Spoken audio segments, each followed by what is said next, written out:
Kerby Anderson. Thank you for joining me. It is the Tuesday edition of Point of View, and for the next couple hours, going to be talking about a number of topics, which I think you're going to find very interesting. And if you'd like to join with us, 1-800-351-1212. Last week, as you may know, we were in Georgia and South Carolina doing broadcasts from our radio station in South Carolina, our network in Georgia. It was great to meet so many of the listeners in a series number of events. And so, again, I wanted to say thank you to that. Yesterday, since we had a Millennial Roundtable, it's the first chance I've had a chance to say thank you for the gracious hospitality there in South Carolina and Georgia, and I look forward to a really good week, including the conversation we're going to have right now with Michael W. Smith. We are going to be talking about his new book, The Way of the Father, Lessons from My Dad, Truths About God.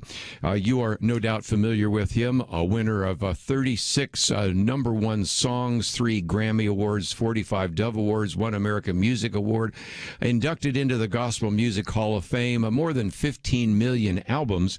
But in addition to, of course, being a songwriter and a performer, also has really given back to the community. You can think of the outreach he did in AIDS in Africa, started Rocket Town, which is a safe haven for young people in Tennessee, helped more than 70,000 children through Compassion International.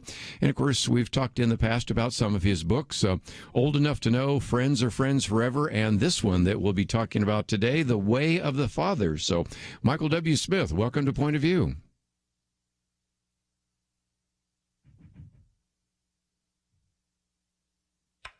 There we go. Do I have you? I'm here. Can you hear me? We certainly can. We're all good. It's interesting. As I read your book, I thought one of the times at the Christian Booksellers Convention, I did an interview with you and your mom. I've never met your dad, but after reading your book, I really wanted to meet your dad because he was not only your father, he was your coach, he was a mentor. He had such a profound impact in his life. Well, he did. I'll tell you what, he was the nicest man that I'd ever met that happened to be my dad. He was kind. He was, he was present. I saw very little faults in my dad. I think the only time I ever saw him get mad was when my songs didn't go number one. He couldn't quite figure that one out. And he just thought, I said, Dad, all my songs can't go number one. He'd say, why not, son? You're the best. He said those kind of things to me my whole life, just edified me constantly. So, yeah, he certainly left a legacy and some big shoes to fill, that's for sure. Michael W. Smith, and again, the book is out, and it 15 chapters to about almost 200 pages, just some great material that helps you understand, of course, the life of his father, the influence of his father. And for those of you that are thinking, we're less than a month away from Father's Day, this would be a good book. Yes, it would be, and I even endorsed it in my Sunday school class on Sunday, saying that, if you have a father, a brother, an uncle, a dad, a husband, this might be the book to consider getting to them because it's a relatively easy read, even though their 15 chapters are relatively short. And Michael W. Smith, if nothing else, I think men that tend not to read books, they might actually read this one. Don't you think?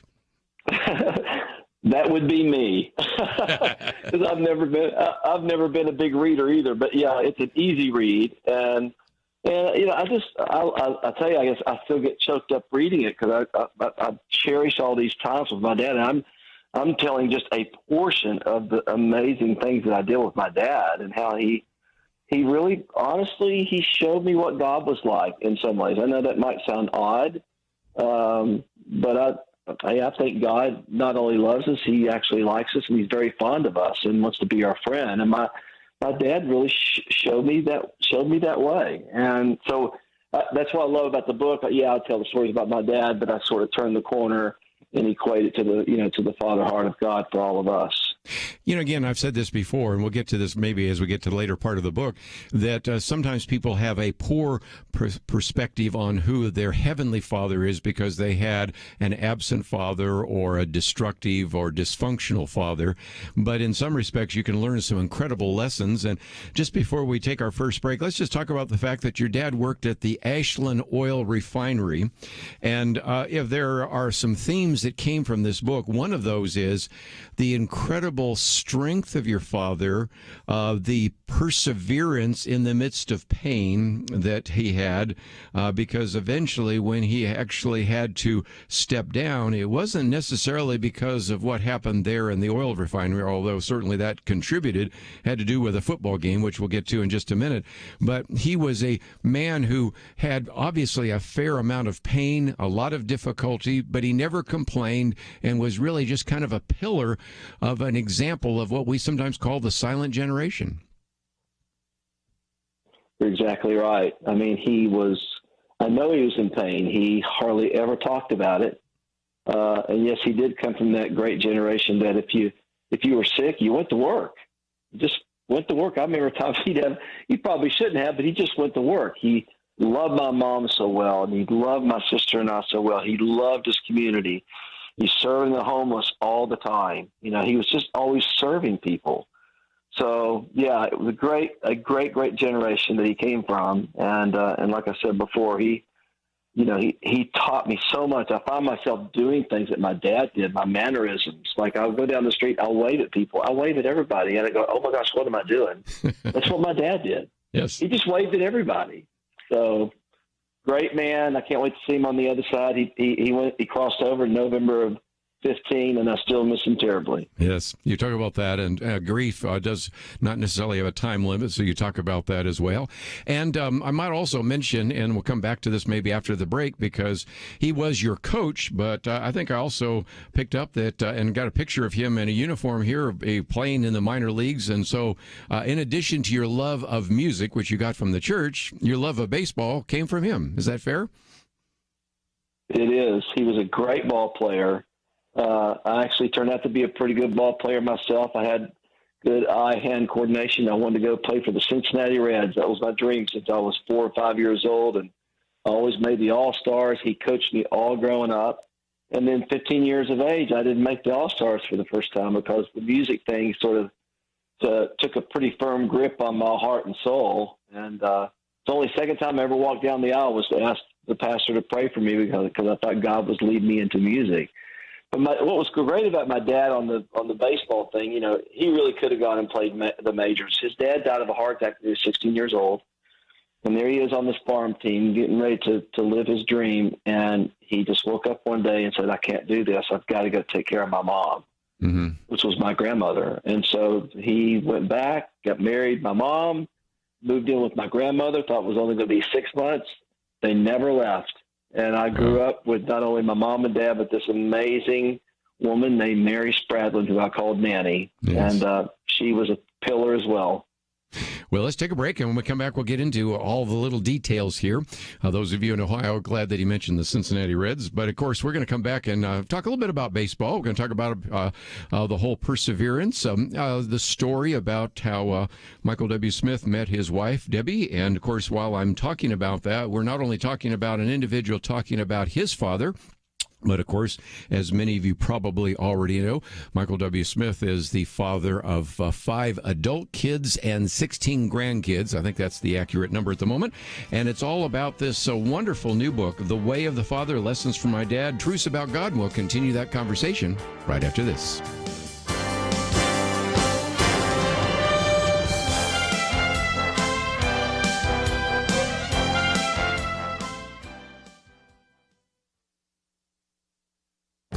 This is Viewpoints with Kerby Anderson. The Democratic Party has a God gap that will likely affect them in coming years. David French wrote about this in his recent book, but then decided to delete that chapter before it was published. Fortunately, he wrote about it earlier this month and joined me on radio to explain it. He began by reminding us how close the last presidential election was. Donald Trump's base shrank, and Joe Biden nearly lost anyway. Roughly 44,000 votes in 3 states separated Biden and Trump from a tie in the Electoral College. David French also set aside what has been called the wokeness problem in the Democratic Party. James Carville acknowledged in a recent interview that wokeness is a problem and everyone knows it. There's certainly a messaging problem, but the problem is deeper than that, which is related to religion. The Democratic Party is currently composed of the least religious people and the most religious people. Fewer than half of white Democrats describe themselves as Christians, and only 3 in 10 regularly attend religious services. More than 4 in 10 are religious nuns or religiously unaffiliated. Contrast that with black and Hispanic Democrats who describe themselves as Christians and attend religious services on a regular basis. Only 5% say they don't believe in God or a higher power, while 21% of white Democrats agree with that statement. The Democratic Party contains a disproportionate number of the most religious communities, black Americans, and one of the least religious communities, white progressives. Well, you could argue that Joe Biden has been able to bridge the God gap in this election. There is every reason to believe that future Democratic candidates, like those who ran in the 2020 primary, are going to be more secular in their tone and language. This poses a problem for the Democratic Party in the future. I'm Kerby Anderson, and that's my point of view. Go deeper on topics like you just heard by visiting pointofview.net. That's pointofview.net.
You're listening to Point of View, your listener-supported source for truth. Continue your conversation today with Micah W. Smith. The book is entitled The Way of the Father.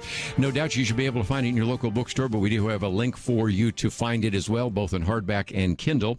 And Michael, I thought for just a minute we might just talk about, since we were talking about baseball, and you start out by talking about the fact that, you know, even if your team didn't do very well, your dad would always try to affirm the young kids in the Little League and take them to a Dairy Queen and those kinds of things.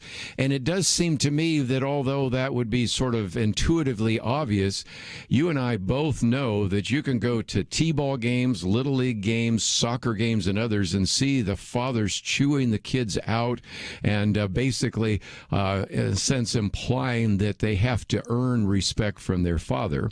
And one of the things about your father, and you also talk about it with your mother, is they really were models of grace, and that's something we certainly need in this culture more than ever.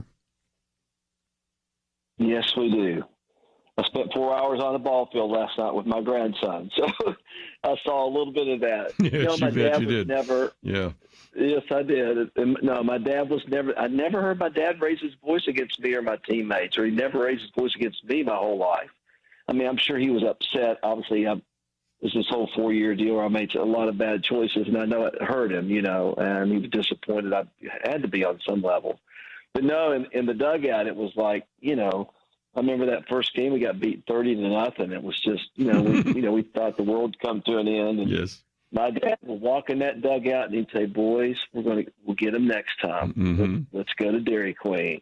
Let's go to Dairy Queen. You only got to go to Dairy Queen if you won." And, you know, we'd walk into Dairy Queen. These people would look at us like, "What are you guys doing here? We just annihilated you 30-0." But 15 games in a row, we had 16 games. We were 0-15. He took us to Dairy Queen every time. And then the last game, you know, we won. I remember every little detail about it. I was on second base. I scored the winning run. You thought we won the World Series. And my dad walked in and said, "Great job, guys. Let's go to Dairy Queen." So we went to Dairy Queen 16 for 16 weeks in a row. So, but he was so affirming, and that's what I think it's what people really love about my dad. All his best friends and the people who knew him well, he was just so affirming of everybody. So good. One of your chapters is curveballs and swing shifts, and I thought I'd talk about the swing shifts first because this is interesting. Your dad stayed in the same position in an oil refinery from hiring to retirement. I've worked in a machine shop, so I know exactly kind of what he was involved in doing, and yet you talk about the fact that your dad had this endless drive to serve with excellence. There would be a tendency, I think, for some people to say, okay, I want to serve with excellence when I'm in the front office or when I'm selling a lot of goods or services or where I'm getting the accolades. There's a sense in which you're a machine operator at an oil refinery. It'd be real easy to maybe not serve with excellence, and that's another trait that you learned from your father. I did. He was a perfectionist. That's the one thing that maybe drove me a little crazy about my dad. You know, I built a couple of houses with him, and if it was off like by 1/32 of an inch, and it looked fine, it was totally fine. And my dad says, "Not right. It's not right." I said, "Dad, it's okay." He said, "No, not right. We take it apart." It had to be absolutely perfect. You know, that was just his work ethic. That's just sort of a standard that he had, and I think he did that on every level at everything that he did. And it wasn't overbearing. I mean, it wasn't like that's all he thought about. But you could tell little things like that. He was going to do it right, and if you don't do it right, then don't do it at all. And so, hopefully, some of that's been passed on down to me. I probably am not as maybe strict like he was in terms of putting up a shelf. I'm probably going to let it slide. I'm sure Dad's looking down from heaven going, "Son, it's not right."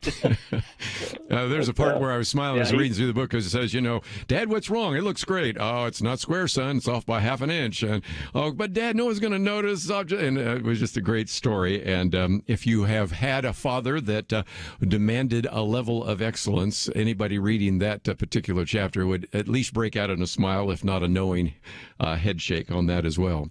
I'm going to keep moving because there's just so many great chapters. But one, let me get to one that's very serious, and that is the Marshall plane crash.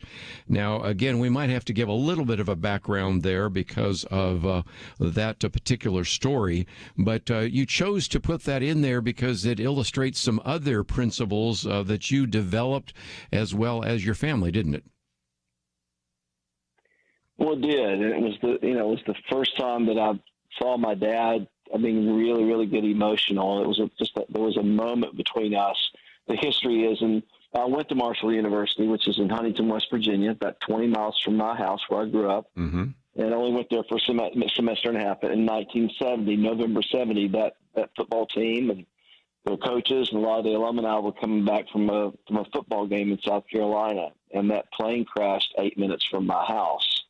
Tri-State Airport was literally in Canova, but just sort of out in the country on top of a big, big hill. And my dad got the call and that there had been a crash. I said, "I'm going with you." And so we went out there, and it was raining, and it was just, I'd never seen so many emergency vehicles in my life. And we got out and walked a good ways and looked over the hill, and there's fire everywhere. Mm-hmm. We know there's been a crash. And so we went back, sat in the car, and just the fireman came by, and my dad rolled down the window and said, "Hey, was that the football team? Was that Marshall?" And the guy says, "I think it was." And your heart sinks. I'm 13 years old, and watching my dad go through whatever process he was going through, I'm going, "This is going to be hard.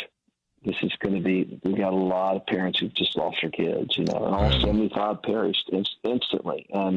But there was something about that moment between me and my dad in that car that I'll never forget. The first time I saw, I think that's because my dad didn't cry much. I'm the opposite. I cry singing the national anthem.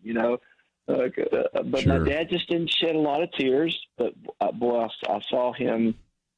I saw something that I'd never seen in my dad, and for some reason, something happened between us in that car. I'll never forget it that night.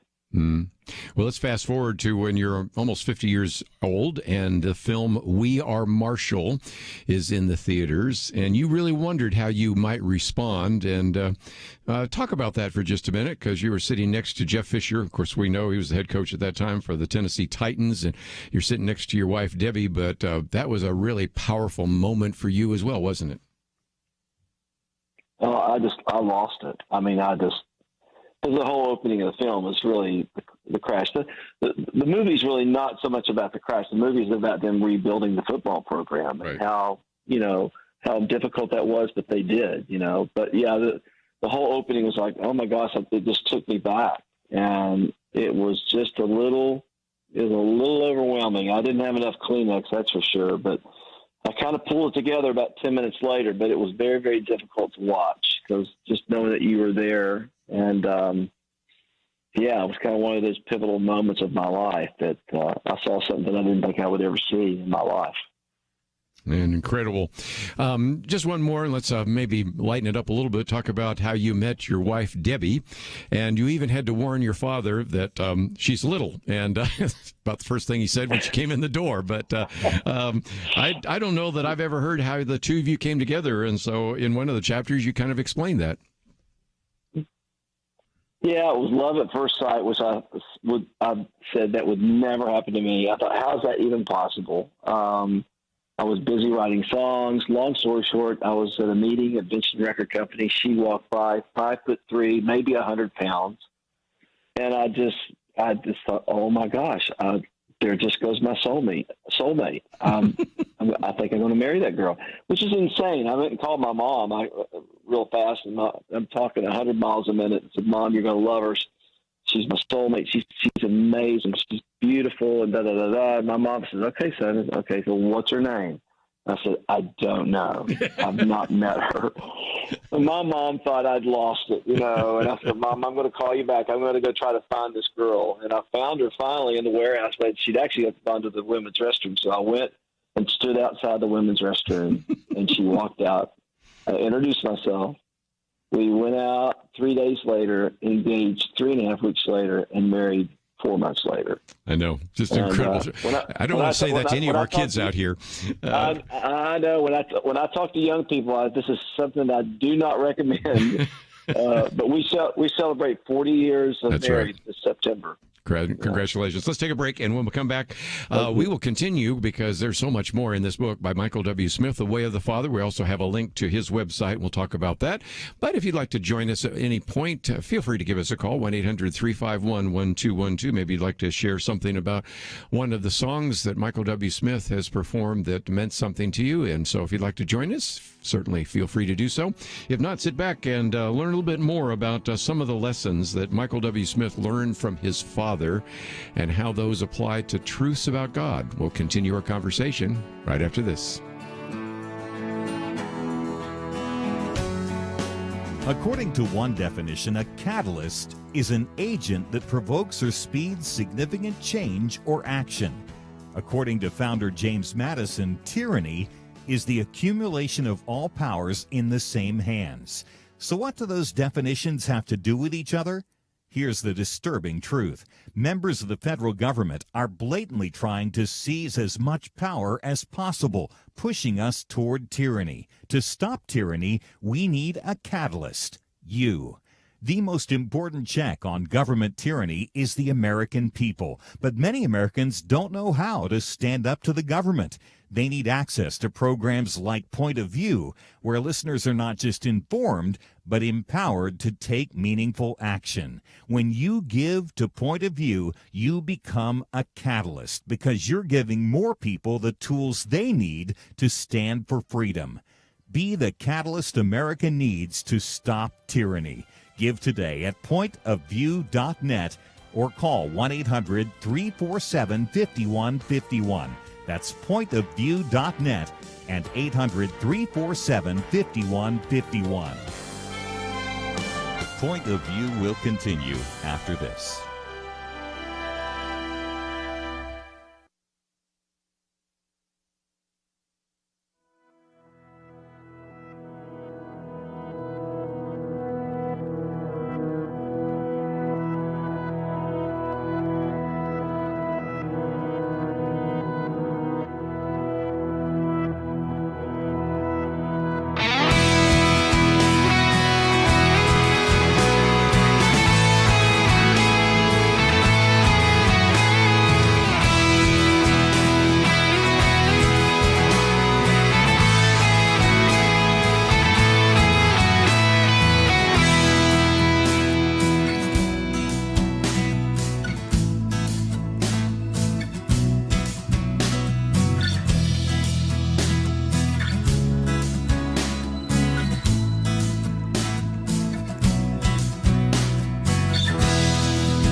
You are listening to Point of View. The opinions expressed on Point of View do not necessarily reflect the views of the management or staff of this station. And now, here again is Kerby Anderson. Privileged to have Michael W. Smith with us for a little bit longer as we talk about his book, The Way of the Father, Lessons from My Dad, Truths About God. First of all, let me mention that we have a link to michaelwsmith.com. You can, of course, find out more about his book and also, of course, some of the various concerts he will be doing and get all sorts of additional news and media. His tours and all that is available, and you can find that on our website, pointofview.net, or just go to michaelwsmith.com. Also, we have information about this book. Came out earlier this month. You should be able to find it in your local bookstore, but if not, we've made it very easy for you to get it both in hardback and Kindle. And one of the other chapters I wanted to talk about, Michael, is Never Met a Stranger. First of all, again, you talk about your father waving. That kind of connects with me. My wife walks me twice a day, just like a dog, so we walk our neighborhood all the time, and because of that, I'm always waving. Sometimes you say, do you know them? Well, no, but since we walk every day, there are people in the neighborhood that when they drive back think they know us, so I'm waving at everybody. And your dad just, he said hi to everybody. He cared for everybody. And you then tell a story, which I did not know until recently. I knew it before I read it in your book, that if you're trying to travel to another country, like South Africa, and you have a full passport, which is something very few of us have ever dealt with, but I did see recently somebody was struggling with that. They wouldn't let you into the country. Now, your reaction could have been one of, I can't believe it. Don't they know who I am? My whole entourage is going down here, and I'm stuck here. But you kind of learned from your father that actually God covers all the bases, right? Exactly. I don't believe in coincidence. Neither did my dad. Sometimes things happen that are out of your control. You have plans, and all of a sudden your plans get interrupted. And I'll have to admit, in the past, I'd be upset. I'd be, wait a minute. This is not what we talked about. So, but I've learned over the years, and I learned most of that from my dad, and just going, you know what, God's in all the details, so there must be a reason. So, as you said, it's a crazy story. I'd never heard that either. You have to have a blank page. I think there's probably 3 countries in the world that you have to have a blank page to stamp before you get in that country. And South Africa was one of those. They wouldn't let me on the plane. So I remember walking out of the airport. The rest of my entourage, they're on the way to South Africa. I'm going off to stay at a hotel and hopefully going into Atlanta the next day to see if I can get me another passport. And so I got an Uber car, and I meet this guy named Reuben. And long story short, again, he wants to know, hey, how was your flight? Well, I didn't fly anywhere. And he wants to know all the details, and I told him what happened. He said, that's crazy, man. That's crazy. He said, what do you do? So I told him what I did. And he said, I used to go to church camp. He started starting to tell me his story, his religious upbringing, whatever. And basically just said they don't really walk with God. They don't go to church and all that sort of thing, And so he wanted to hear my story. And I had 10 minutes. It was a 10-minute ride. And then I remember saying that, and then one day I just had this massive encounter with Jesus that changed my life, And so he got we pulled, I think, right down the street from the lobby to the hotel. And he turned around and looked at me and said, okay, I've got 30 seconds left with you. Would you please tell me what a massive encounter with Jesus looks like? And I did. I gave it to him in 1 minute because he drove really slow up the driveway to the hotel. And then I got up there, and he stopped the car, and he turned around. He said, well, I had a pastor in my car 2 days ago. I got you in my car today. God must be trying to tell me something. Yes. And I looked at Reuben. I said, Reuben, I believe God's got a call in your life, and I don't believe in coincidence. I believe this is all meant to be, that we were supposed to meet. I promise I'll pray for you. And I said goodbye, and I walked in the hotel. I walked in that lobby, and I went, that's why I missed my flight. That's why. I missed it for Reuben. Such a good story. Okay, since you talked about the very significant life encounter, let's also talk about the fact that you were a prodigal son. And since you've been willing to talk about it in other venues, and you do mention it in the book, it's an incredible story as well, because you did give your life to the Lord, but then the Lordship of Christ kind of faded away. Some of your friends went off to college, and then you just sort of got into the world. And how your father responded to you as a prodigal son is, again, just a real poignant picture, not only of him, but of our Heavenly Father, isn't it? Yeah, I believe it was. He never kicked me out of the house. He probably could have been more disciplinary, and probably on many levels, but he didn't know what to do. I think he was afraid that whatever he would say might drive me further away. And I knew this was not my destiny. I knew there was a call of God on my life. And I had this near drug overdose back in 1978, wow. fall 78. And I knew, and I almost died. I should have died, probably.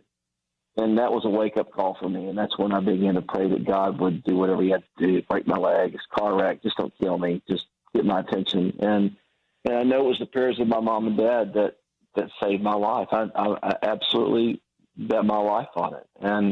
But I'll never forget, I came home to visit, and he wanted to talk to me on the front porch. And so I walked out there, and he was sort of somber, and he just looked at me and said, "Son," says, "you're going to have to pull together." Mm-hmm. And he said it in a really loving way. He said, "You're going to have to pull together." And, my head is between my legs. I'm just going, "I know, Dad. I know. And I think the hard thing for me was I knew I was hurting my mom and dad. That was the hard part for me. And yes, I was making bad choices, but I was stuck. If you give a favorite name for the devil, he is the great deceiver. Yes. And I got deceived, and all of a sudden I'm in this pit, and I can't get out.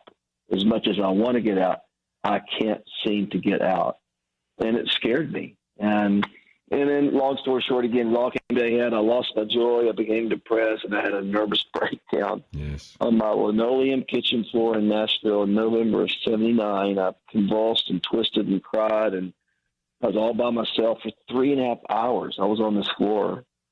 And then I was so exhausted, I was just wrung out, and then just felt like Abba, Father, he'd lay down on the floor, had his arm around me. It's going to be okay. Mm. And I haven't been the same since that night in November of '79. What a great story. Well, let's, if we can, just before we run out of time, talk about the fact that God has certainly used you in the music world, but you also have some great chapters about reaching out and loving on the brokenhearted through such ministries as Living Hope. You have a whole section here about the fact that you've really been able to travel with Bono and George Herbert Walker Bush and a number of others. And so talk about this, because there would be a tendency, I think, for some people in the music world to say, well, I got mine and I'm just going to enjoy, but you have had such a desire to give back to the global community. And how did that develop? Because that's another part of the story. And again, maybe some of the legacy of your father. Definitely the legacy of my father, knowing how to do life. And you know what, Kerby, I think when when you grow in your faith, you finally realize it's not about you. It's not about you. And yes. And so you're either going to do so. I mean, I think the beautiful, most enjoyable part of my life is the platform. I'd never had the platform if it hadn't been for success. You're either going to do one or two things. You're going to be a rock star, and you're going to be entitled, and you're going to run the show, and you're going to not have any accountability, and you're just going to do your thing. Or you're going to be hands and feet. You're going to use whatever you've been given, which, as we read in the scriptures, is a big responsibility. You're going to use that for the good. So take whatever you have in your hands and what you've been given, and if you have the ability to even persuade people, going, hey, did you know that you could sponsor that kid that would change that kid's life forever? or going to talk to the president about the AIDS crisis, that we have the ability to maybe do something. I mean, just anything, and it could just be in your own community. You've got the ability with what you have in your hands to literally change your community that might spill over and change the world. And that's all I want to do. I mean, that's just, that makes my heart race every day of going, all right, here's my gifts, and here's the platform. How can we bring a little bit of kingdom? How can we bring heaven to earth? And how can we see the kingdom expand? And that's the most enjoyable part of my job, honestly. Let's take a break. When we come back, we'll spend just a few more minutes talking about Go Get 'Em, the Father's Call, and walking down this dusty road, and just, again, some of the application points that come from this book, which, again, you should be able to find in your local bookstore because it certainly is going to be easy to find. K-Love Books is the publisher, about 200 pages, 15 chapters, and, of course, we have information about it on our website, pointofview.net. We'll be right back.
Now, back to Point of View, your listener-supported source for truth. Back for a few more minutes as we continue our conversation with Michael W. Smith, The Way of the Father, Lessons from My Dad, Truths About God.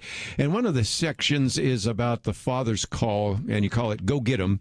And I love that because everybody can learn this lesson. But one of the lessons you were learning was when you had an event that went to what I guess would be fair to say a pretty dangerous area. And you were needing a security team and you're starting to think, I'm going to be in a situation that rivals what was in the movie Taken. And so finally, you just have to, pull out the phone, call Deb, and say, I am really scared. And what she says is, well, you're covered in prayer. Don't fear. God and people are praying for you right now. But there is a sense in which, as we step out, whatever it might be, whatever that calling might be, it might be, in your case, something was kind of dangerous, or in other cases, just maybe threatening or outside our comfort zone. That's where we really have to obey the Father's call in our lives, don't we?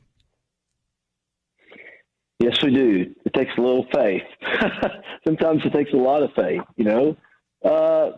that whole crazy thing was in the country of Bahrain, which is predominantly Muslim country. Mm-hmm. And, I'd lost my security, and I actually was scared. The Middle East is sometimes can be a dangerous place sometimes for people like me, unfortunately, and maybe people. I know a lot of that's a misconception of who we are, but whatever. You know what I'm talking about. But basically, I'd lost my security from the naval base. Our naval people over there were so excited to give me security. They were pulled back, thought there were going to be protests, and there's never been a faith-based concert really, in terms of that magnitude really in that country. So I kept thinking I'm not dying tonight. So I did think about the movie Taken. I thought, oh gosh, somebody's going to pull out a gun, but whatever. We got an entourage, and we 9 cars. Now we got security from Bahrain, and I kept looking out the window, but I do remember calling Deb, and I was scared. I actually was shaking, and that doesn't happen to me very often. Yeah. And I told her, I said, I'm scared. And she just said, with so much confidence, she said, you know how many people are praying for you? Like, matter of fact. Good for her. Do you know how many people are praying for you?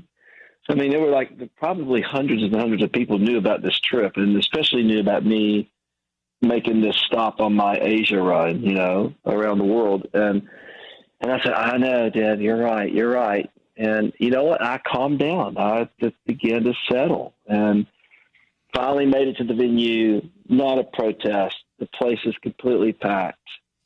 And I cried through the whole show. I couldn't stop crying. I just could not stop the tears, because it felt like God had made a way for us. He just went before us. And whatever flaming arrows were coming, if there were any, they were distinguished. It's almost like the Red Sea kind of thing, and we went in and deposited something in that country that I probably won't know till the other side what really happened, but it was powerful. And it's a top 5 for me. It's in my top 5 of things that I've done, which is hard. I've got to do a lot of things, but that's a top 5, and I'll never forget it. Very impressive. Let me end with maybe this chapter on your father's strength. And as we alluded to earlier, when he had to actually step down from his job, it wasn't so much because of what he did at the refinery. It had to do with a bunch of young men thinking, oh, we're just going to play football. Well, he basically breaks part of his neck. Fortunately, it was not paralyzed, but probably was in pain the rest of his life. And nevertheless, this is what you call the father's strength. And you said your father never complained about anything. The glass was always half full.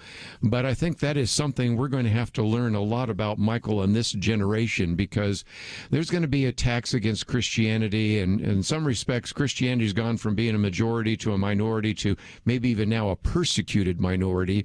And we have people arguing that all sorts of ideas that Christians have is dangerous to society. So we're going to have strength. We're going to have courage.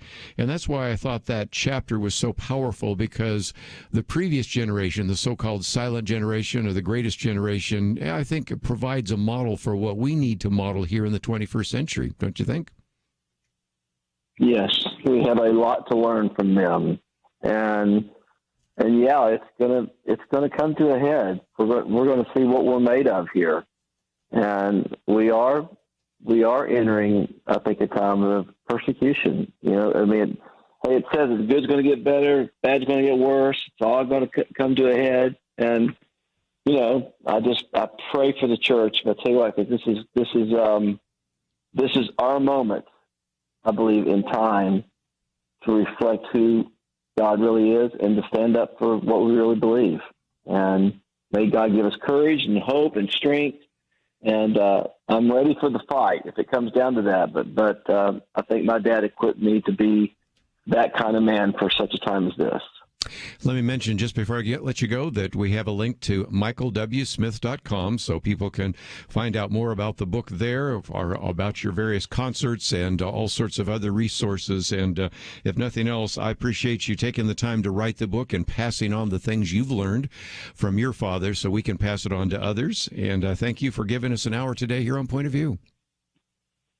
Thank you so much. I really appreciate it. I enjoyed it very much, and I love what you're doing. I applaud you, and keep it up. We're all in this thing together, right? We are.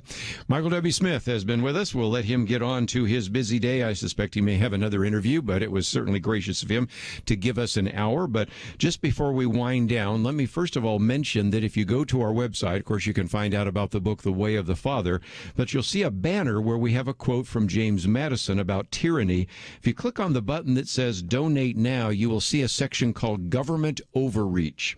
That is a concern that we have. If you have been watching what is unfolding and has been unfolding over even just the last couple of weeks, this is of great concern, trying to increase the number of justices on the Supreme Court, trying to end the filibuster, trying to pass such things as the Equality Act or the Election Reform Act, and some of these things that are really dangerous. And so we wanted to just remind you that we are listener supported, and as we will be spending a significant amount of time even this week focusing on government overreach, I did want to, even while we were doing this interview today with Michael W. Smith, mention that those resources are there. And we have an email that is coming out. We have an appeal letter that should have landed in your mailbox. And even my email and my commentary tomorrow is all about this issue of government overreach. And so that's kind of the theme this week. And so even though we've been talking about some of these very important kind of family issues with Michael W. Smith, I am well aware of the fact that we're facing a crisis at the border. We're facing a crisis in terms of the economy and inflation. We're reaching almost a crisis point where some are not willing to give up the control they have over our lives, even though we're coming out of this pandemic and lockdown.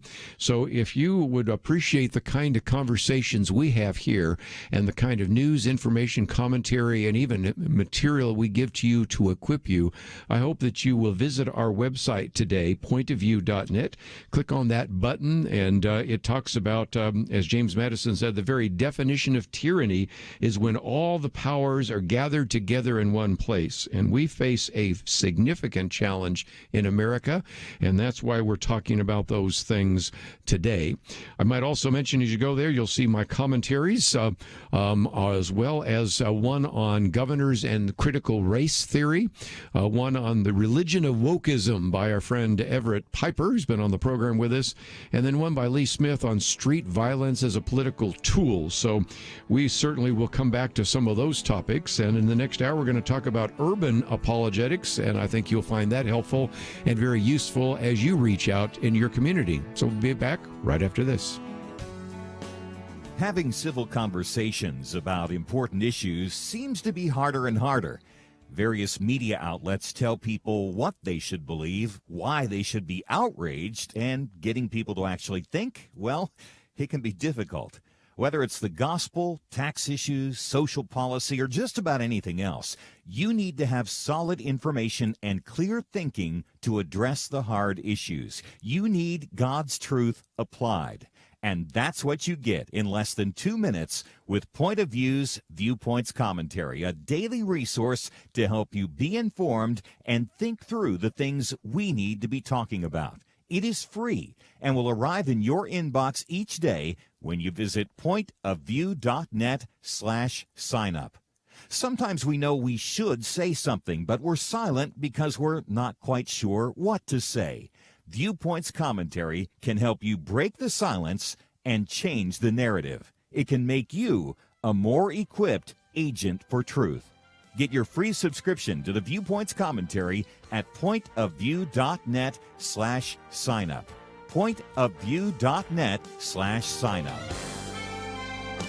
Point of View will continue after this.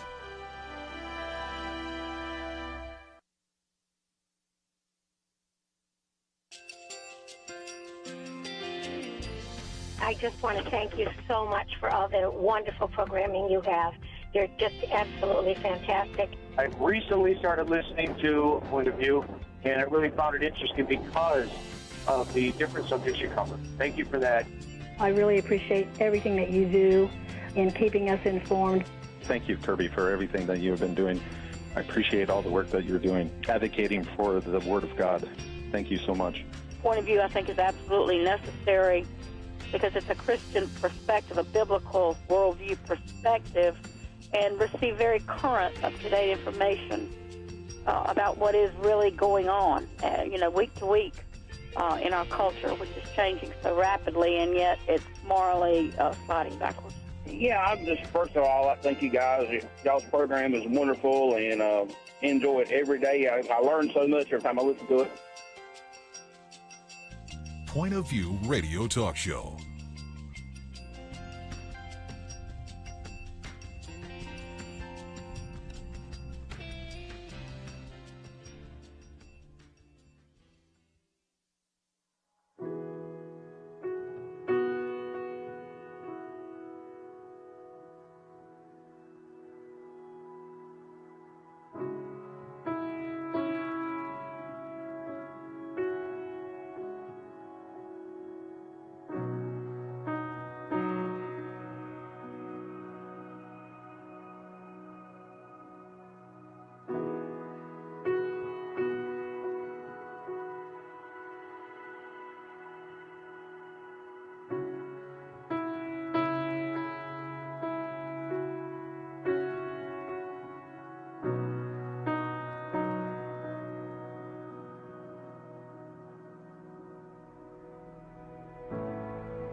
Hi, this is Kerby Anderson. You know, each day we take on the tough issues and provide a biblical perspective to them. The topics we cover are wide-ranging. Apologetics, theology, prophecy, creation and evolution, intelligent design, marriage, family, child-rearing, the millennial generation, trends in society, politics, economics, business, religious liberty, the Constitution, public policy, foreign policy, military policy, tensions in the Middle East, abortion, homosexuality, pornography, sexual ethics, media, technology, history, and America's godly heritage. We talk about anything that affects your faith, your family, or your freedom. So don't go anywhere, because Point of View continues right now.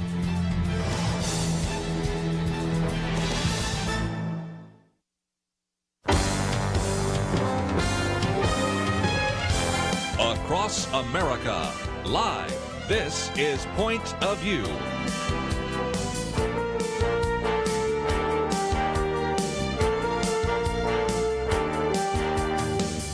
And now, Kerby Anderson. On this program, we spend some time talking about Christian worldview so that you're knowing how to articulate a biblical worldview.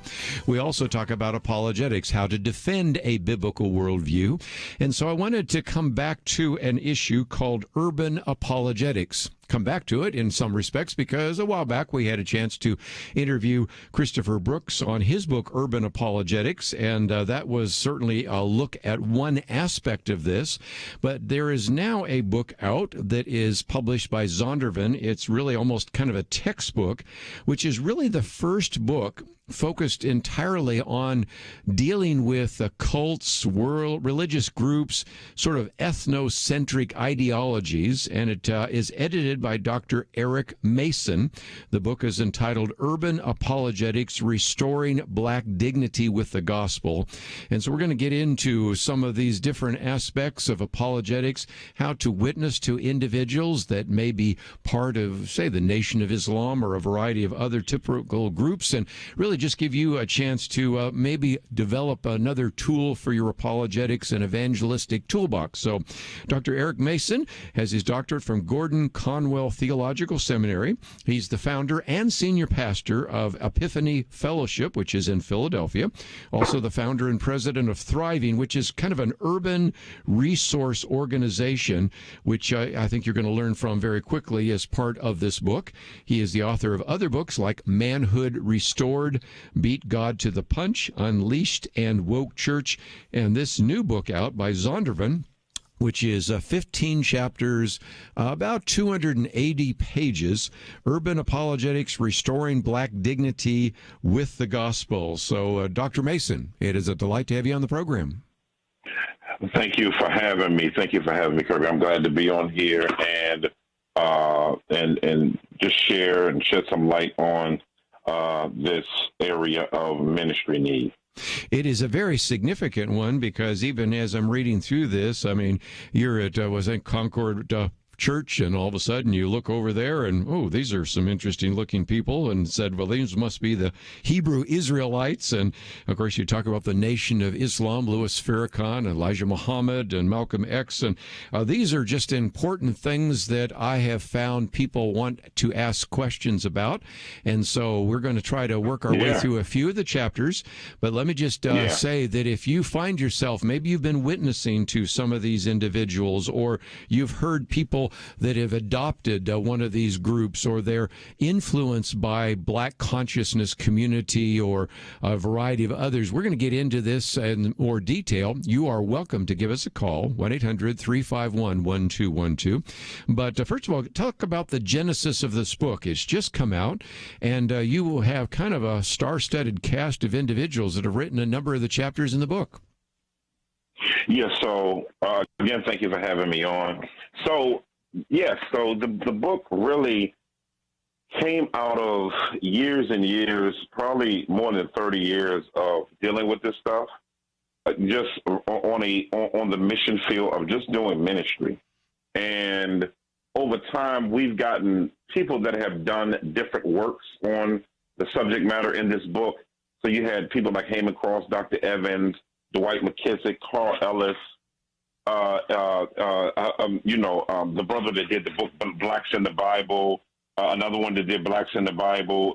So many that did work in different areas that were just helping in many ways for people of color, particularly African Americans, to be able to, and that's what I was looking for. Arthur McCray. Walter McCray, he did a book on it, and so they've done tons of work in this area. And so over the years, you see Craig Keener, who's the New Testament scholar, and Reverend Ursary, they did a book on defending black faith, and they did that in like the mid to late 90s. And so there have been some works out there. And then you have my dear brother, Chris Brooks, that put a book out on urban apologetics. So you've had people write in different spheres on this issue. However, one of the things that has ramped up in the last probably 7 years is a revamping of what we call the conscious community, or BRICS. We call them BRICS for short, Black Religious Identity Cults.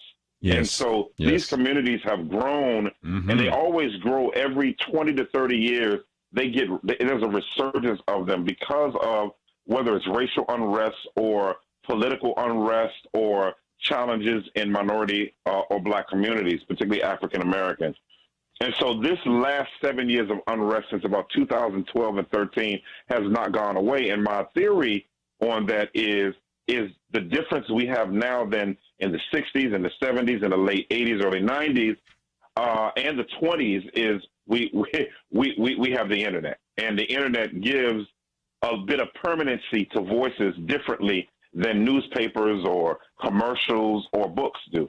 And so in light of that, there has been a growing disenchantment with Christianity. There's been a growing disenchantment with the church.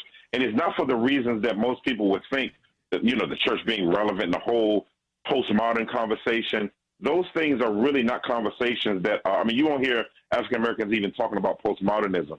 And so they'll talk about, you'll talk about more of historical, higher intellectual historical issues that have affected the black community, both intellectually and emotionally over the years. Sure. So this book comes from the emotional and intellectual barriers that have been created intentionally or unintentionally by Western Christianity, and some of those experiences in the black community as well.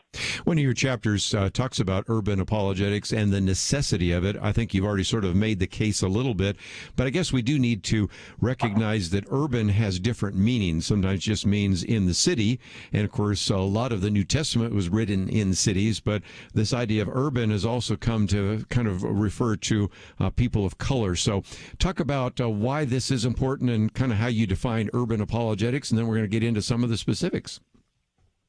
Yeah, so when we talk about urban apologetics, it's very, very important to understand we're not just talking about a, black, poor, Hispanic kind of ghetto, right? Usually when people think of urban, they think of that. But when we say urban, I'd say we're talking more about urban is not only a geography, even though the Census Bureau says if there's 1,000 people per square mile in a particular area, that's considered an urban area, no matter what the ethnicity of the people group are. But when we talk about urban is both a geography and a culture now. So the mobility of urban culture, things that were really more centered on cities, as a Tim Keller or a Harvey Kahn or Manny Ortiz would talk about as urban missiologists, now it's portable culture. So music is portable. Yes. Art is portable. Mm-hmm. Thinking is portable because the internet has a style, urban style of clothing and sneakers. All those things are portable now. So you can now, you can take a picture on the internet and you just transported a culture into one local space. And so what we're saying is when we talk about the word urban, that's what we're talking about. But however, there is an aspect of this that it has been that sector of Urbana that has impacted the African-American community, and that's their view of Christianity, and we need to engage that. Going to take a break and continue our conversation on urban apologetics with Dr. Eric Mason. All that coming up right after this.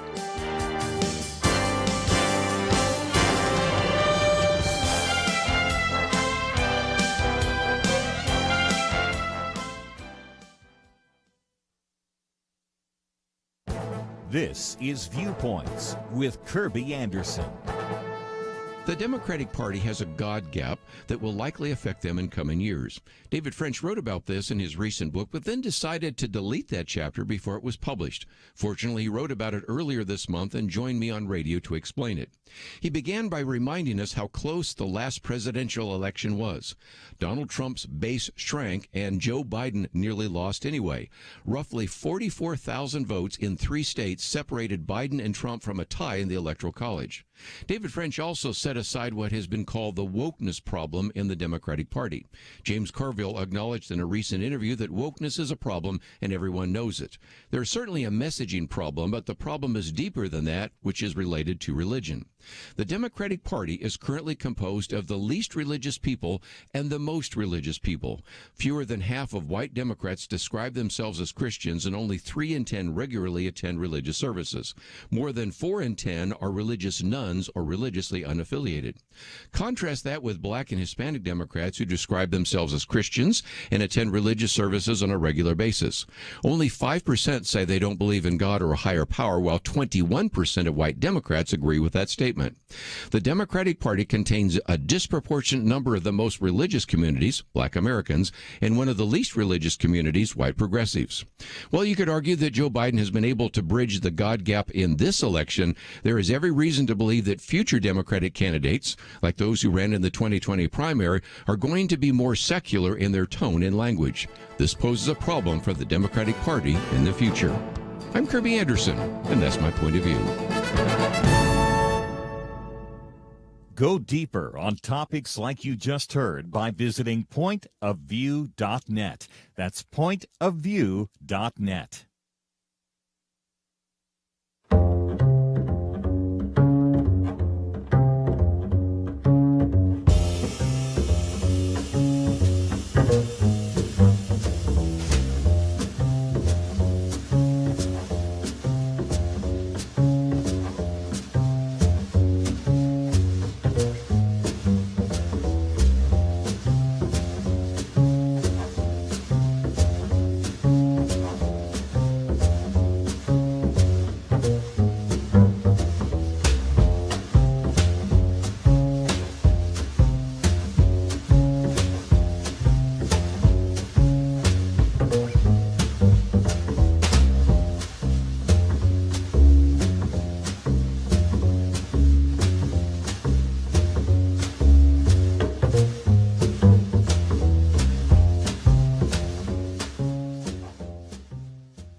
You're listening to Point of View, your listener-supported source for truth. Continue conversation today with Dr. Eric Mason, general editor of this new Zondervan book, Urban Apologetics, Restoring Black Dignity with the Gospel.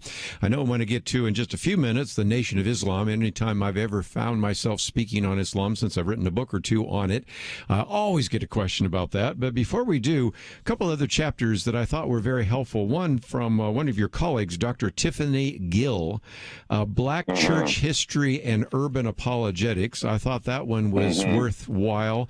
And then also why the black church must be relevant. So let's, if we can, talk about that, because what's kind of the connection there between black church history and this whole idea of urban apologetics? Can you kind of fill in the blanks for us? Yeah, I think in the African-American community, there is this sentiment that the church, particularly the black church, hasn't done anything for it. But there's an ignorance of that history in this generation. And so it's kind of shocking when they realize when blacks weren't allowed to vote or blacks weren't allowed to get banks and buy houses, certain places, that the black church created institutions like historically black colleges, credit unions, banks, and entrepreneurial mechanisms that help the black community. Kind of shocked at that. On the other hand, now people are wondering, because of post-civil rights movement, there has been a decentralization of institutional development within the church. And so now people are wondering, what is the black church doing now? And so I think the black church is trying to both, it's not monolithic, of course, but just like no sector of God's vineyard is, right? However, people are wondering, where is the black church as it relates to leading on manners of issues within culture again, because it was the center of the community. Just like that wave that came about 10 years ago between the emerging and the emergent church and the stuff, those books written by Frost and, the present, future, all those different books that were talking about the decentralization of the church from culture and now to the edge of culture, from the center of culture. That's the same thing that's happened in the Black community now. And so now we're trying to reinvigorate those who are in the institution of the Black church to be mindful of the need to engage, particularly the millennials and Gen Z, and answering their cultural concerns and questions in order that we may lead them to the gospel of Jesus Christ, that they may put their confidence in Christ and Christ alone for salvation. And so that's one of the big reasons why we wrote this book. Well, certainly. And yesterday we had, of course, our Millennial Roundtable, led by millennials, where millennials around the table talking about some of those issues. But that also leads to the other chapter by Pastor Zion McGregor, who's actually not too far from where we're broadcasting today, Why the Black Church Must Be Relevant. And that's an issue. I mean, the word relevant sometimes is overused, but there are a whole band of young people, and I've just been involved in a survey of over 3,000, in which you find that it isn't so much that whether black, white, brown, whatever, are these young people aren't necessarily against the church. It just doesn't even seem relevant. It doesn't seem to matter. Absolutely. And it's just, I'm glad it's out there. I'm not against it. I'm not one of these so-called new atheists attacking the church or attacking the belief in God. It just doesn't seem to have anything to do with my life. And the pastor there, I think, really talked about the need for us to make a church relevant and make the connections for them so that they can actually see that the answers to their questions are found inside the walls of the church and especially in the scriptures. Yeah, I think that's very important for every culture. When we talk about missiology, we talk about evangelism, we talk about outreach, we talk about apologetics. Every culture needs the gospel explained very, very clearly to it, and its questions answered. And so I think, one of the things that people who do ministry, no matter what sector of the vineyard you're in, no matter what country you're in, we always have to be students of our culture so that we can know the barriers. So 2 Corinthians says the God of this world has blinded the minds of those who don't believe, to blind them to the gospel. And so those we have to find out what blinders he's using. We preach the gospel, and as we preach the gospel, apologetics seeks to engage those blinders, because the enemy usually uses strategic lies to cover people's eyes to the gospel. And so our job as Christians is to know what those things are, so that if one is planting, one is watering, one is adding to growth. I believe those seeds being planted in that watering of the gospel happens as we answer the questions that are connected to the intellectual and emotional barriers to the gospel. And I think that is extremely important. Well, again, some great material in part one, but I thought we would focus and spend a fair amount of time on part two on these religious and ethnic identity groups. The first one we want to focus on is the nature and the nation of Islam. And if you think of Malcolm X, you think of Muhammad Ali, you think of Louis Farrakhan, you think of Elijah Muhammad. There is a lot of visibility, even to this day, with the nation of Islam. Can you kind of give us a little bit of the history, and then what are some of the theological errors of this particular view? Yeah, so it's interesting. The Nation of Islam is only as visible as the leader, who's the public spokesman of that organization. And so right now, Farrakhan is the spokesperson and leader of the organization. So their visibility is, of course, centered on one person. Some of their, if you talk about everything from their cosmology to their prolegomena, to their theology proper. Let's start with that. So we start with their cosmology. They have a very, it's embarrassing, to be honest, view of how the world was created. They believe that how God created the earth and how man was created, and that God created himself, basically. So he is a creation of his own. He didn't always exist. So they don't believe in the eternality of God. They don't believe that God is spirit, and they believe that God is a man, and they believe that everyone can become a god if they're a descendant of God. And not only that, they believe that the white race, their anthropology is just so broken.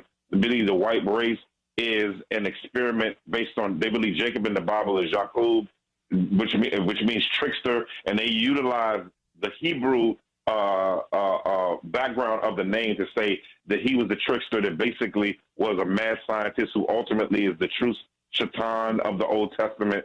I can go on and on, but it is just the level of broken thinking that goes into it is bad. And now it's interesting for Farrakhan, for every one verse from the Bible, from the Quran he uses 8 from Scripture, which he usually quotes out of context.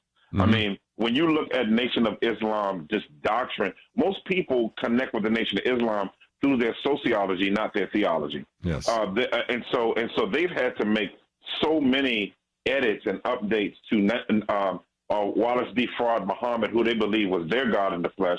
They believe that he was God in the flesh, and then they believe that Muhammad, the Prophet Muhammad, was the one that was supposed to come into, in the spirit of Elijah, and not only that, the one that he was sending another, the Parakletos scripture of Jesus Christ, and they believe that Elijah Muhammad, that relationship between Farad Muhammad and Elijah Muhammad is that relationship. So, cults always love to use that verse so many cults have used that verse, the words of Jesus in relation to sending another of the same kind, a Parakletos or Paraclete, as a way to justify and mantle their leaders. So it's very, very interesting. A lot of people wonder, obviously, it denies the deity of Christ and all sorts of things, and denies the virgin birth and all sorts of other aspects, and has bizarre things to say about death and resurrection. But the question I always get is, well, if it calls itself the Nation of Islam, is it a cult of Christianity or is it a cult of Islam? And I usually say yes, because it's both, isn't it? Basically, it's really a religious NASCAR, brother. If you ever seen a NASCAR, they have a bunch of stickers on it, and so that's a great illustration. It is, and so they pull from Egyptian mysticism. They pull from Yoruba spirituality. They pull from Masonry, Masonic teachings. Yes. They pull from Orthodox Islam. And they pull heavily, they use heavily Christian language because historically African Americans are, until now, are very, very familiar with Christianese. And so therefore, he would use the same language, but would have a different meaning behind it. So if he's talking about if we talk about becoming Christ-like, we know what that means for us, being conformed to the image of Christ and being sanctified, or a disciple of Christ, and looking more like Jesus. But for him, being Christ-like, it pulls on Krishna ideology and the teachings of Helena Blavatsky and Albert Boyd Kuhn about being crystallized, and it's more New Thought theology kind of ideology. Yeah, it's NASCAR. I love that illustration. Okay, when we come back, we're going to get into a couple of others. What about Hebrew Israelites? And that's one of the chapters by Dr. Eric Mason. We'll continue that conversation right after this.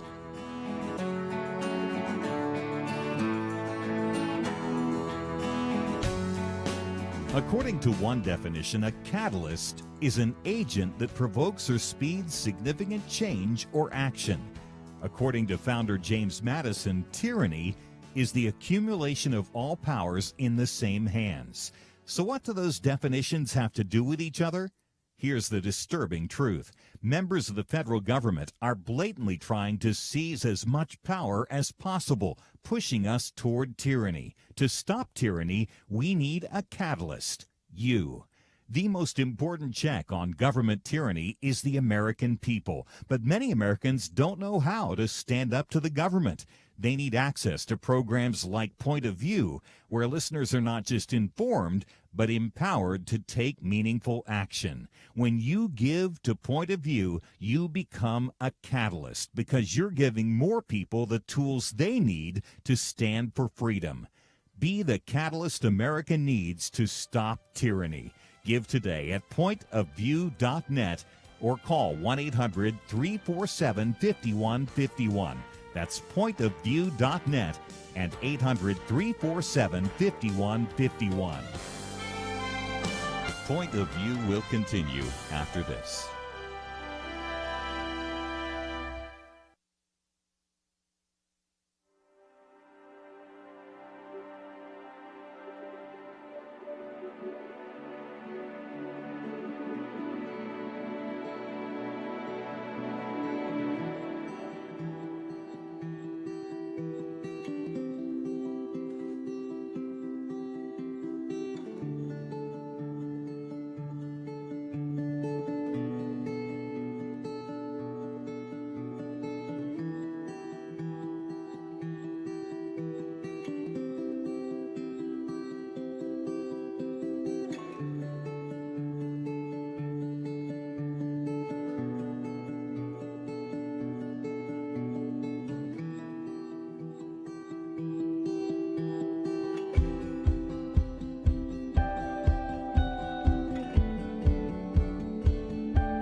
are listening to Point of View.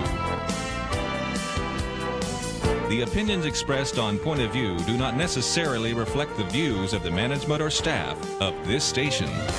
And now, here again is Kerby Anderson. Back once again, if you'd like to join the conversation at any point, 1-800-351-1212. Perhaps some of these groups we're going to be talking about are ones that you found in your neighborhood or your community, or maybe having an inroad in your church, and you say, what do I do? How do I respond to those? Each one of these gives you a very good history of them, gives you an understanding of some of their theological errors, how to witness and interact with those. And it's all part of this book, Urban Apologetics, Restoring Black Dignity with the Gospel.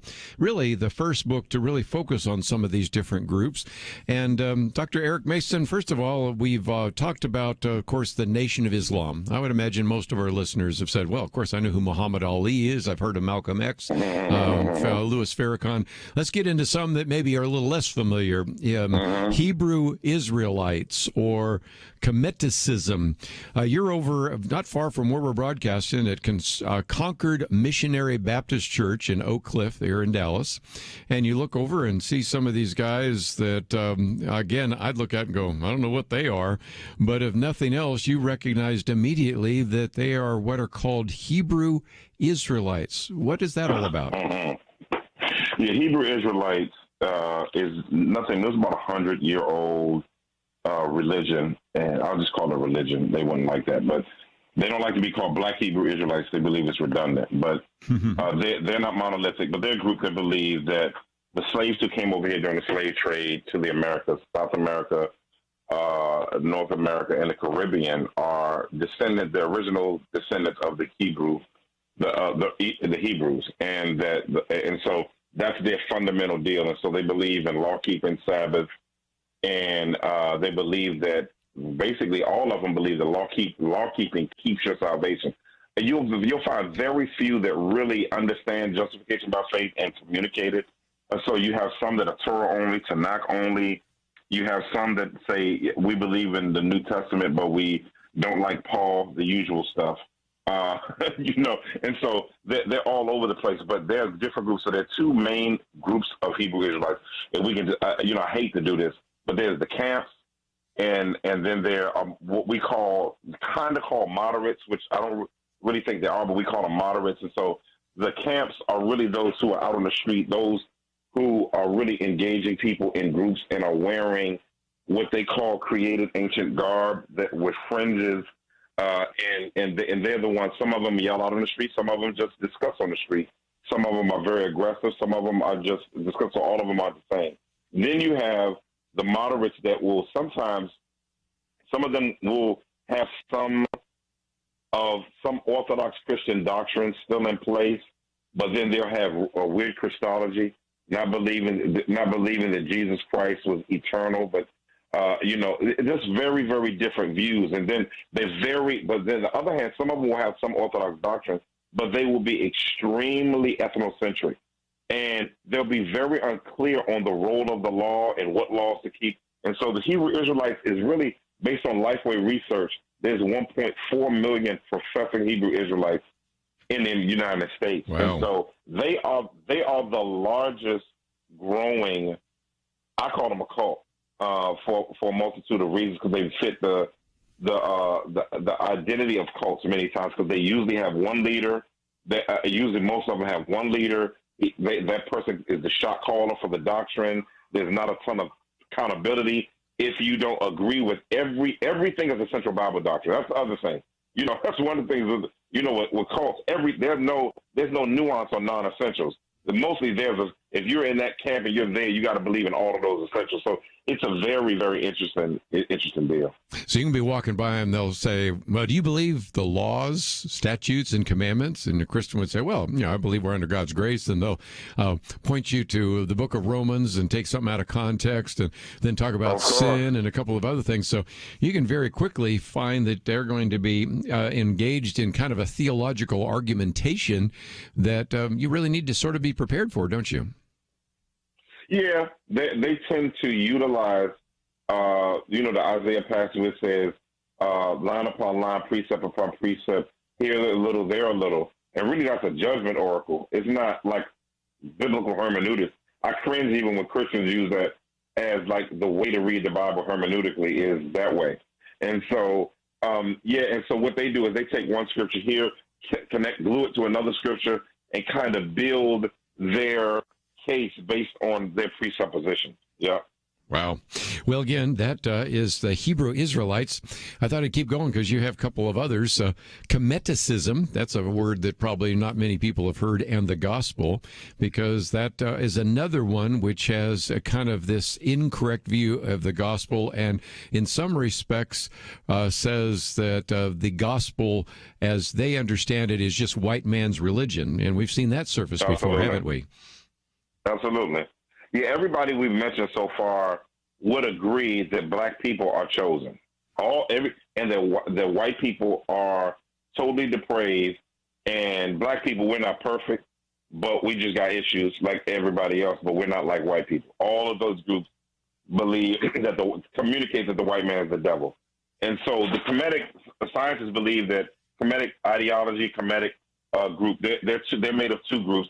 They're the Kemetic scientists, which is more of humanistic naturalism, and then you have on the other side the Kemeticism, which is more of the religious aspect of it. And so they believe that we are the original Egyptians, or that we are connected geographically because of the continent of Africa with the Egyptians. And so they believe that Christianity, all of them believe that Christianity was stolen from Kemet. Kemet is the ancient name of Egypt. And so they don't use the word Egypt because Egypt, they would say, isn't a reflection of the ancient name that was utilized by ancient Egyptians to call themselves Egyptians. It was ancient Kemet.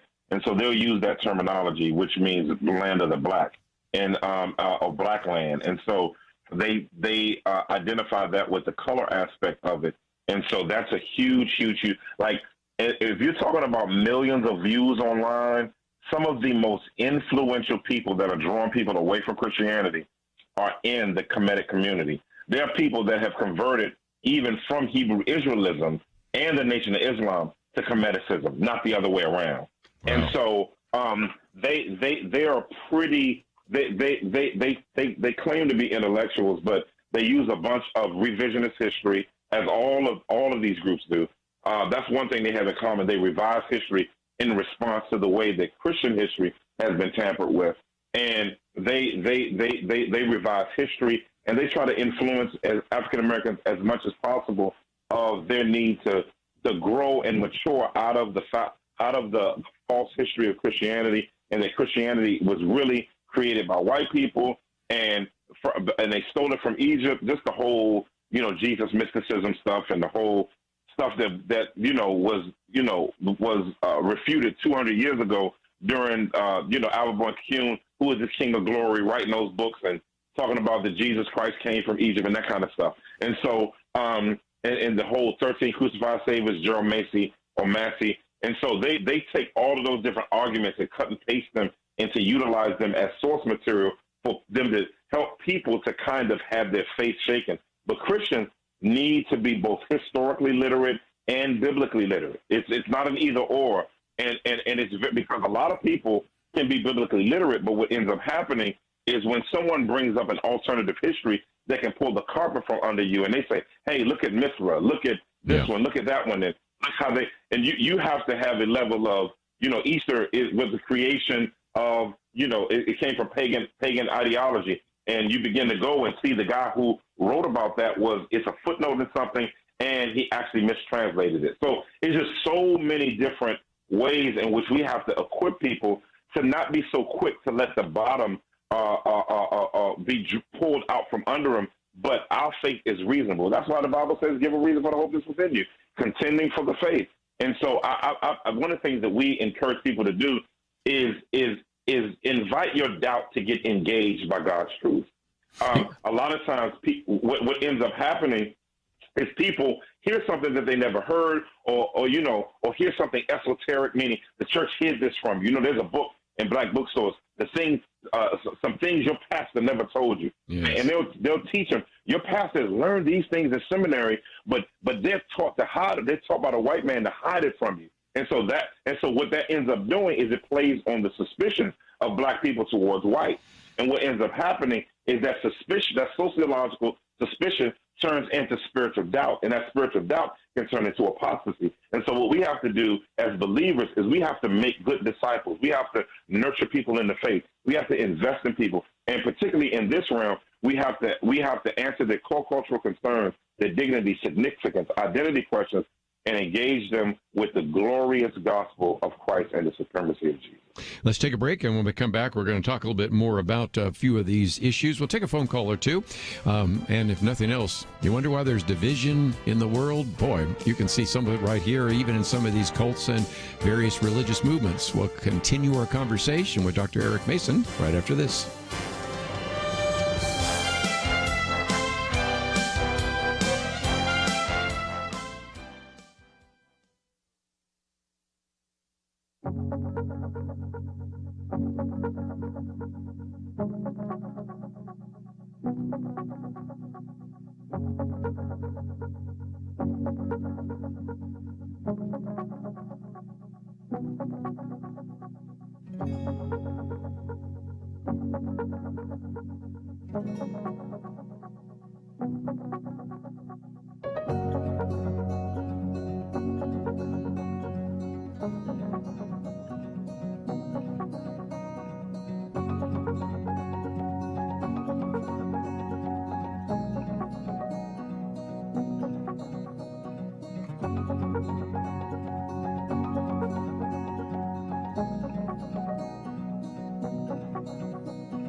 Now, back to Point of View, your listener-supported source for truth. Back for a few more minutes as we continue our conversation today with Dr. Eric Mason and his book, Urban Apologetics. But let's take some phone calls, too. 1-800-351-1212. We'll go to Texas. Clinton, thank you for calling today. Hello. Yes, what would you like to add to our conversation? Well, I just wanted to ask a question of Dr. Mason. I've seen him at Oak Cliff Bible Fellowship and also at Crossover Bible Fellowship under Blake Wilson. And I just wanted to ask him a question based upon the definition of leadership that was given by our dear departed brother, Dr. Miles Monroe, and that, leadership is the capacity to influence others through inspiration, motivated by passion, generated by a vision, produced by a conviction, ignited by a purpose. I, as a leader in the Black church, as a deacon in my church, encourage young millennials and Generation Zs to get involved in the ministry of the gospel and help spread the gospel of Jesus Christ to their peers and help to unify cross cultures, cross race, across everything, no matter what, so that we can help build the platform that we need to bring them to Christ. Dr. Mason? Okay. I'm sorry, what's the question? How can I, as an African American and deacon in my church, help to help build their relationships with Christ as well, and be able to reach out to the millennials and the Generation Z, being that my son himself, he's an African American, 18 years, and we have the influence, the culture, and everything. How to get them away and get them more involved? Yeah, I think the first step is not to the goal is not to get them involved. The goal is to get them rooted. So one of the things, in 1 Thessalonians chapter 3, Paul says about 10 times that he wrote this. So he was kicked out of Thessalonica because of persecution, but he was only there 2 to 3 weeks. But he wrote 1 Thessalonians to kind of, he discipled them enough in 2 to 3 weeks to where they could do without him, but they did have a lot of maturity issues. So they had a lot of doctrinal discipleship, but they had a lot of practical immaturity. There comes chapter 5. But chapter 3, he says he's sending Timothy back to check on their faith. One of the things that Paul's concern was, one of Paul's greatest concerns wasn't merely the output of the church, but the rootedness of the church. When you see in 1 Corinthians chapter 11, when he mentions all of his trials, he said his greatest trial is he worries about the church. Church not building, but people, right? So one of the things when you talk about millennials and Gen Z, one of the things is in getting their attention. A lot of times we're beating them up about where they aren't. And I'm not saying you are, but many times people do that. What needs to happen very, very practically is we have to ask ourselves, is our church built around discipling people and helping people to be rooted in the gospel? And so how do I begin to do that? One of the things that Paul always knew is Paul knew who was pastoring their people. Just because you have a pastor's name on a marquee doesn't mean he's the pastor of the hearts of the people in that particular church. And one of the things that we have to do is ask ourselves, who's pastoring the millennials? Well, you got to listen to the Breakfast Club a little bit and see what Charlamagne the God is asking, and Angela Yee and DJ Envy and different people who are basically very, very, very powerful voices in their lives, and seeing what are the worldviews that they are attaching themselves to. Because a lot of times, and I'm finding because my church is 80% millennial. And so because of that, I'm always fighting, like any church, the worldviews that they actually have versus the one they say they have. And many times we're not engaging where people actually are because we're not taking the time to listen and to understand. We're trying to rush them to where we want them to be without knowing where they are. And so when I go to my doctor's appointment, one of the first things that my doctor do is it says, how can I help you? Is there anything going on? Talk to me about what's going on with your body. And when I begin to tell my doctor that, my doctor begins to do tests that reflect what I'm telling him is going on with me, he or she, and then they look and do the test and assess what's wrong, and then they give a diagnosis.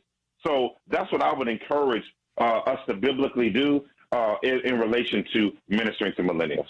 I might just mention, too, we won't have much time to get to it, but the last section is tools for urban apologetics. And you talk about philosophy, outreach, knowing your Bible. But for just a moment, the last chapter, which is one you have written, Apologetics as Spiritual Warfare, we have to recognize that we really are dealing with principalities and all sorts of other challenges. And sometimes we tend to only think we're dealing with flesh and blood, but there's a spiritual battle going on as well, isn't there? Right. Absolutely. The Bible says, the Scripture explicitly says that in later times people will fall away from the faith, paying attention to deceitful spirits and doctrines of demons. So we have to recognize that all of these different philosophies and alternative worldviews, from the BRICS, from the identity cults, and all of these different groups are just really, really, really spiritual beings that are influencing the world. That's what the Bible says. The God of this world has blinded the minds. So if he's blinded the minds, where is teaching located? In the mind. And so we have to, that's why when we become a believer, one of the first things that it calls us to do is first off in 1 Corinthians chapter 2, the last verse says, we have the mind of Christ. And so, but our mind still has to be transformed. Our way of thinking, our way of doing things has to be transformed. And that's a very spiritual thing. Intellectual engagement is just as spiritual as praying. And so I think we have to really, really take that seriously. Well, nothing else. You're singing our song, as we do around here as well, talking about apologetics. First of all, let me just say, we won't get any other phone calls, but I might just mention that if somebody would like to connect with you, we do have a link to epiphanyfellowship.org. And if they find themselves saying, well, I'd not only be interested in the book, but maybe have you come and speak or educate some of our congregation or those kinds of things, there's a part where you can connect up with you and the rest. And I suspect that now that we're coming out of the pandemic and lockdown, you might be available for that. But again, just for everyone to recognize, this is the book, I'll hold it up right now, which is entitled Urban Apologetics, Restoring Black Dignity with the Gospel. It is published by our friends at Zondervan. As I mentioned, about 280 pages, 15 chapters. We've covered just a few. And if you find yourself saying, these are some groups we're dealing with, or these are some issues we need maybe some tools for our apologetics toolbox, that's a book I would recommend. Yeah. And you are available for speaking, aren't you? Yes. So we're available. You can email lhart, H-A-R-T, at epiphanyfellowship.org. And again, we have all those links on our website. Well, Dr. Eric Mason, it has been a delight to have you on the program. I appreciate your scholarship, appreciate some of the individuals that have contributed to this book that you have edited, and thank you so much for educating us today here on Point of View. Absolutely. Thank you for having me. We are going to take a break, and then tomorrow we'll get into all these issues in the news, but I thought it would be good for you to hear some of this. And most importantly, just as we go off the air, let me mention that we have a banner that is a quote from James Madison about tyranny, and the theme this week is going to be this issue of government overreach. Of course, it's not just this theme this week. It has been happening now over the last couple of weeks. We are going to get into that in a lot more detail in the next couple of days, so those are some resources that we want to put in your hands, but also want to challenge you to consider what you might do to support us as we are speaking to these difficult issues. One of the articles here talks about the number of governors that are really criticizing and preventing the teaching of critical race theory.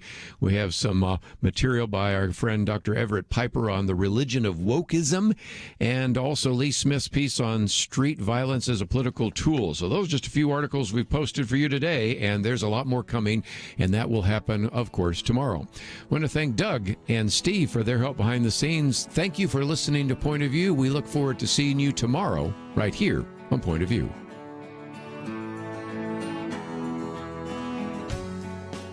Having civil conversations about important issues seems to be harder and harder. Various media outlets tell people what they should believe, why they should be outraged, and getting people to actually think, well, it can be difficult. Whether it's the gospel, tax issues, social policy, or just about anything else, you need to have solid information and clear thinking to address the hard issues. You need God's truth applied. And that's what you get in less than 2 minutes with Point of View's Viewpoints Commentary, a daily resource to help you be informed and think through the things we need to be talking about. It is free and will arrive in your inbox each day when you visit pointofview.net/sign-up. Sometimes we know we should say something, but we're silent because we're not quite sure what to say. Viewpoints Commentary can help you break the silence and change the narrative. It can make you a more equipped agent for truth. Get your free subscription to the Viewpoints Commentary at pointofview.net/sign-up. pointofview.net/sign-up. Point of View is produced by Point of View Ministries.